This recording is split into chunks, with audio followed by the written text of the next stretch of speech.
I love when brides pick a more unique design for their wedding cake, and while we do a lot of spatula flowers and greenery on cakes, it feels like everyone is still a little bit different because they end up being different color schemes or patterns or just different designs in general.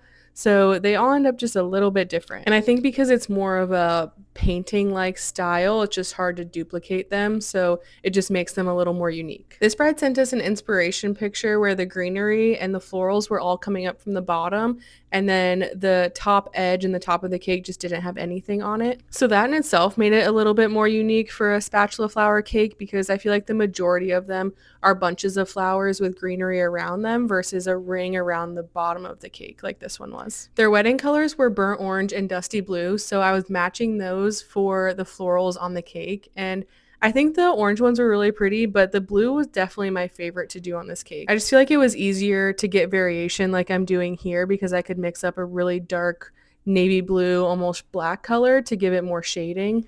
Whereas with the orange color, all I could really do was add white, so it just doesn't give it as much dimension. I could have added some more brown tones to the orange to give it some more depth, but I also didn't want it to look muddy and kind of like a dying flower, so I ended up just sticking mostly with the straight orange for that one and doing the shading in the blue. But I love how this cake turned out, and I love when couples end up using their cake as a decoration piece like this one is and not just a plain white cake.